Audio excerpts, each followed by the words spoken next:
Sir मेरा आज आपसे ये सवाल था हम्म। कि अभी के टाइम पे बच्चों को बहुत बड़ा कंफ्यूजन होता है कि कैसे गोल डिसाइड करें। मतलब क्या गोल चूज करें कि वो ज्यादा मैक्सिमम अपने सपना को पूरा कर पाए।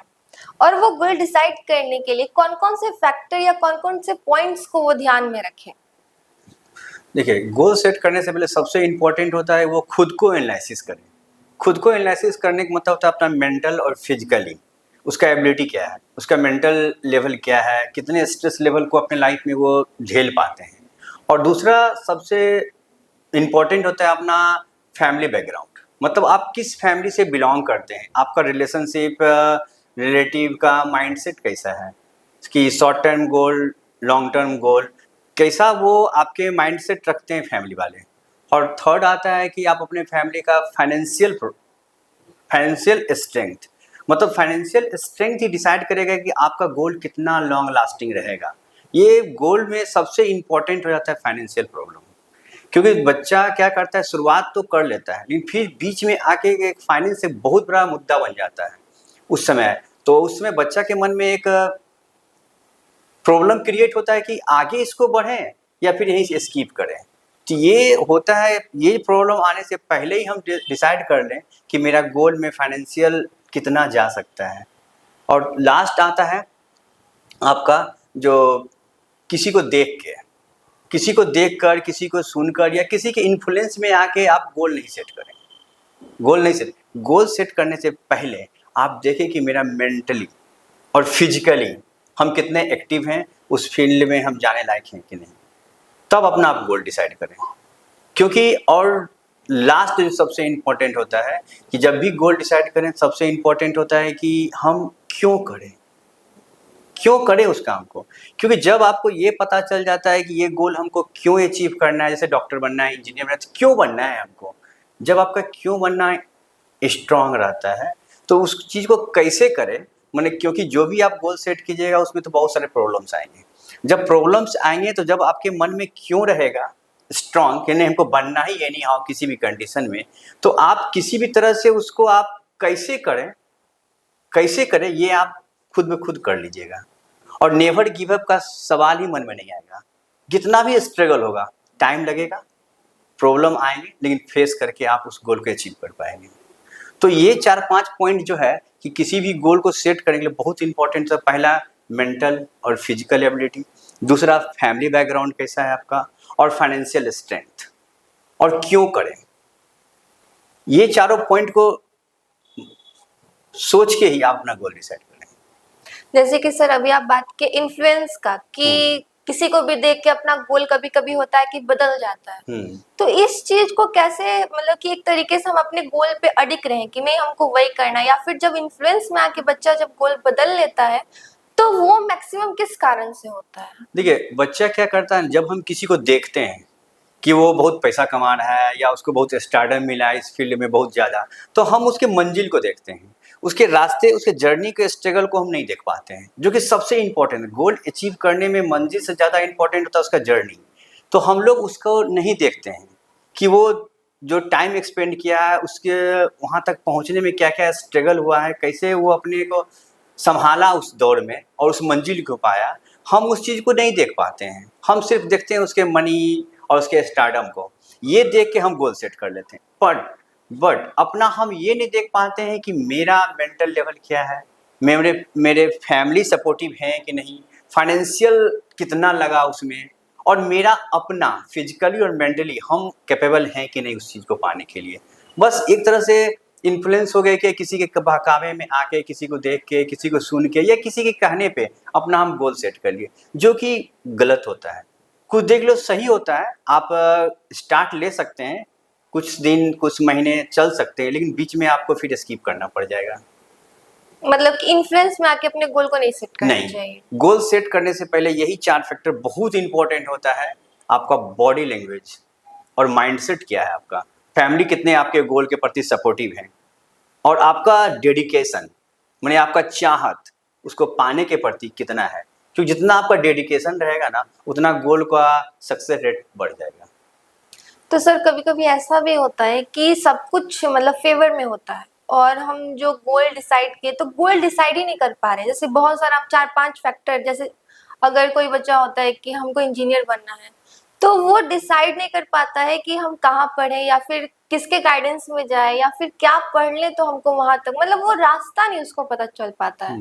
तो उसके लिए क्या करना चाहिए? देखिए, जब भी आप गोल डिसाइड कर रहे हैं, जैसे आपको मेडिकल फील्ड में जाना है, इंजीनियरिंग फील्ड में जाना है, सबसे पहला बात होता है कि खुद को एनालिसिस करें कि हम मेडिकल में जाने के लिए, यदि जब लगता है कि फिजिक्स केमिस्ट्री बायो जरूरी होता है, और हम भी ये जानते हैं कि वो 5-6 साल, मतलब 5-6 साल का जर्नी है, क्या 6 साल तक कंटिन्यूअस मेरा माइंड सेट रहेगा कि हम पढ़ते रहें?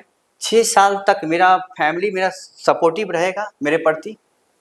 और सबसे लास्ट आता है कि हम अपने लाइफ में उसी से गाइडेंस लें या उसी के मैंने देखभाल में रहें जो कि सक्सेस है, लाइफ में जो सक्सेस हो या मेरे फील्ड में जो सक्सेस हो। क्योंकि फेलियर आदमी और नेगेटिव आदमी आपको कुछ भी करने से रोकेगा। और वो जो नेगेटिव, जब आपके दिमाग में, दिलो दिमाग में एक बार नेगेटिव बात आ गया अपने गोल के प्रति किसी के कहने से, ये तो फिर वो जब भी आप प्रॉब्लम में फेस कीजिएगा ना, तो वो नेगेटिव बात आपको रोकेगा और आपको डराएगा कि नहीं हो पाएगा। और ये जो डर मन में आ जाता है कि नहीं हो पाएगा, ये जो असफलता का जो डर है ना, यही हमको असफल बना देता है। और ये डर आता है नेगेटिव आदमी के कांटेक्ट में रहने से या नेगेटिव बातों को बार बार सोचने से हम नेगेटिव हो जाते हैं। और जब हम नेगेटिव हो जाते हैं तो मेरा सोच नेगेटिव होता है, और जब सोच नेगेटिव होगा तो आपका एक्शन ऑलरेडी नेगेटिव होगा। मतलब कि कहीं ना कहीं एक तरीके से हम लोग जिन लोगों के साथ रहते हैं वो भी हमारे गोल के सक्सेस होने में डिपेंडेंट है। क्योंकि आप खुद जानते हैं कि संगत का बहुत असर होता है। आप हमेशा अपने कांटेक्ट में डायरेक्ट या इनडायरेक्ट पॉजिटिव लोगों के साथ रहें जो उस गोल के प्रति माने आपको मोटिवेट करते हैं अचीव करने में।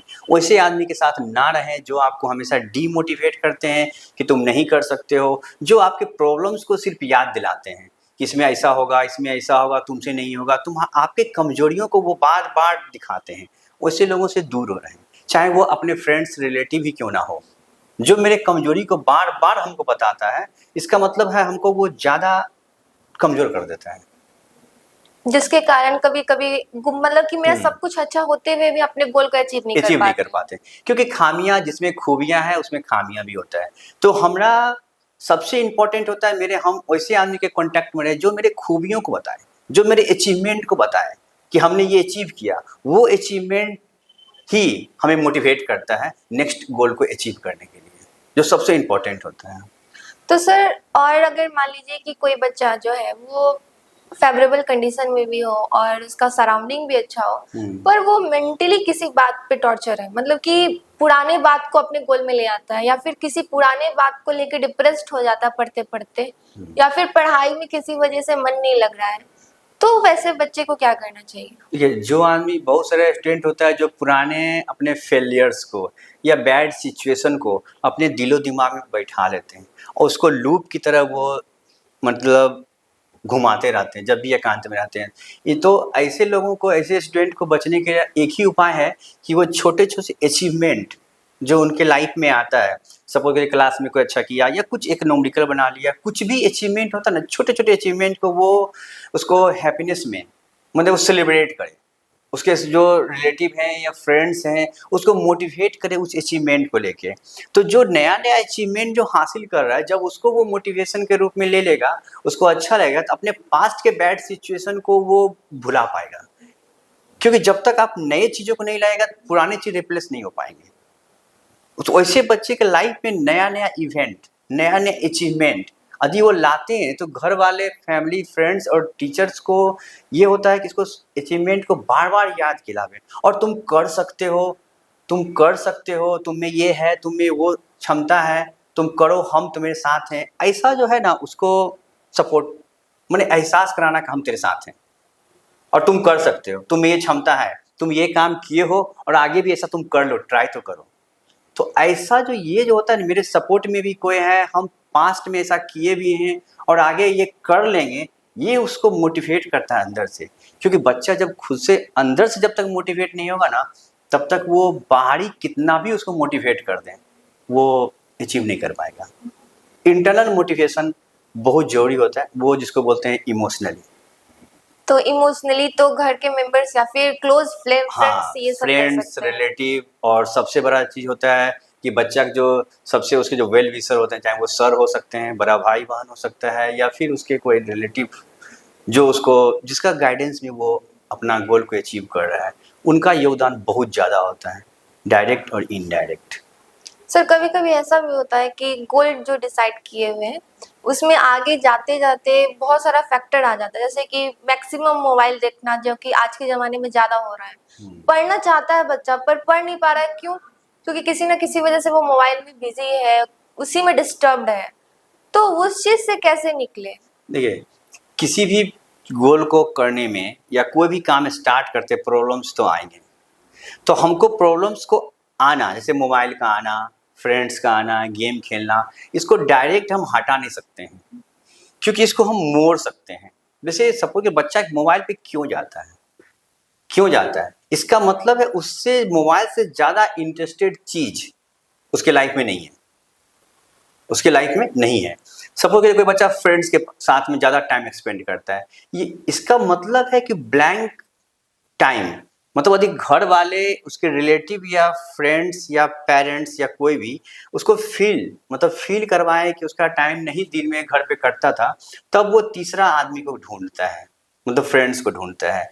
जब हम घर में वैसा कुछ काम हमको नहीं आता है, कोई सब्जेक्ट्स हमको लगाव नहीं होता, हम पढ़ने बैठते हैं फिजिक्स केमिस्ट्री में, हमको उसमें इंटरेस्ट नहीं आता है, हमसे प्रॉब्लम नहीं बनता है, तो उस बोरियत को हम हटाने के लिए, उस बोरियत को से हम रिलैक्स मूड में जाने के लिए हम मोबाइल को पकड़ते हैं।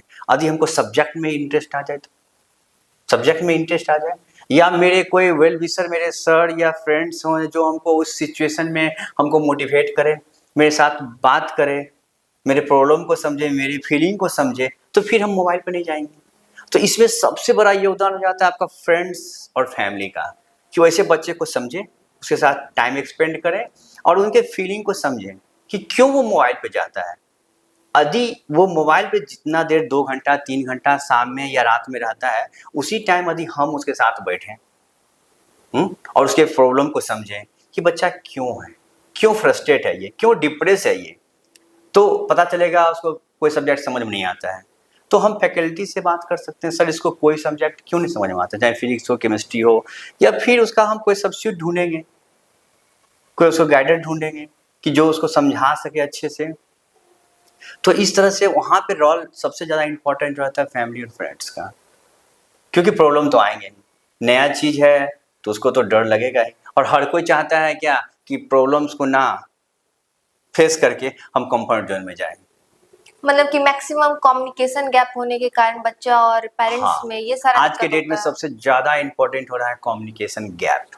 ये जो गैप की वजह से ही ये मोबाइल आता है, उस गैप को भरने के लिए, या फिर कोई फ्रेंड्स आते हैं।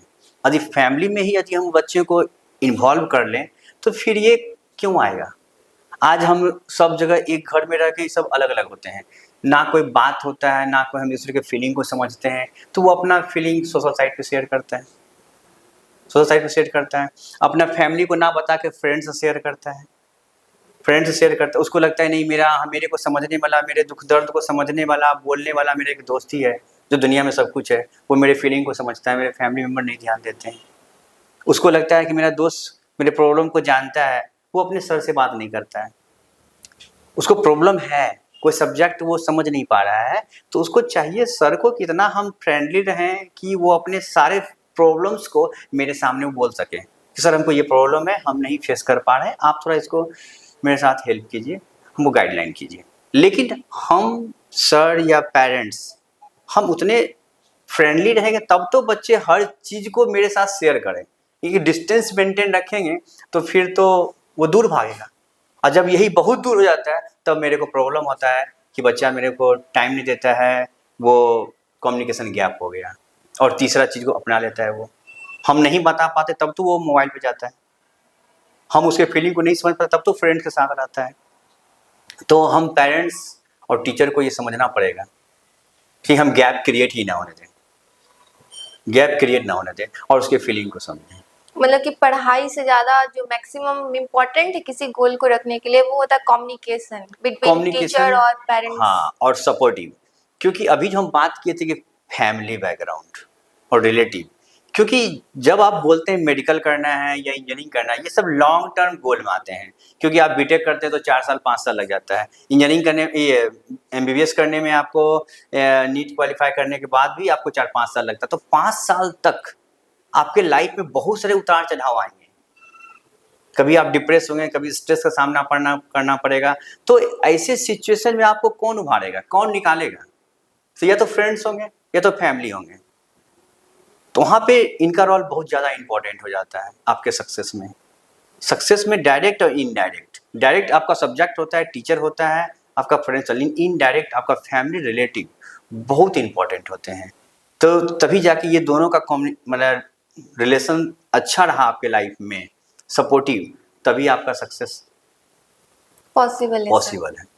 तो सर कभी कभी ऐसा होता है ना कि मान लीजिए कि कभी कोई बच्चा किसी प्रकार फर्स्ट अटेम्प्ट में फेल हो गया, तो आउटसाइड द मतलब कि जो उसका रिलेटिव्स है या फिर मतलब कोई और आउटसाइडर जो होता है वो उसको ऐसा बोल रहा है, तो उसको डिप्रेशन हो जाता है कि नहीं हमसे नहीं होगा या फिर हम नहीं कर पाएंगे, मेरा ये कमजोर है और सामने वाला कर लिया। तो ये आउटसाइड का जो बात होता है उससे खुद को कैसे निकालें? जैसे कि अभी आपका कहना था कि हम कमज़ोर हैं। लोग हमको कमज़ोर एक बार बोलता है।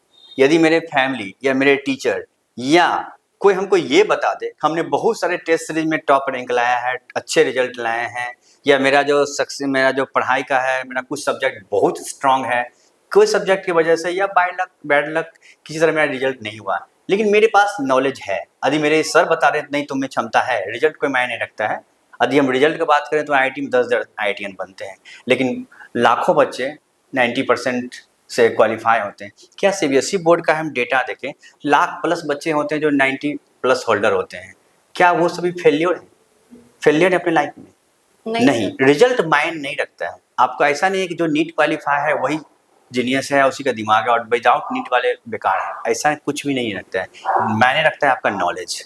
जिस समय हमको ये कोई बोलता है कि रिजल्ट ही आपका लाइफ डिसाइड करता है, तो वैसे आदमी से दूर रहें या उनके बातों को सिर्फ सुने या इग्नोर करें, और ऐसे आदमी को साथ रहें जो आपके अचीवमेंट को बताएं, रिजल्ट को ना बताएं कि तुम कर सकते हो, इससे अच्छे अच्छे चीज तुमने अचीव किया है, ये एग्जाम में रिजल्ट नहीं आया तो क्या हुआ? हो सकता है तुम इससे बड़े गोल के लिए तुम्हारा इंतजार करे जिसके लिए तुम डिजर्व करते हो, और लगो इसमें और आगे बढ़ो, इससे कहीं अच्छा तुम कर सकते हो। थैंक यू सर, इतना कुछ गोल के बारे में बताया। अगर कोई बच्चों को अदर इससे रिलेटेड क्वेश्चन होगा तो वो कमेंट कर दें ताकि सर उसका जवाब फिर से दे सकें।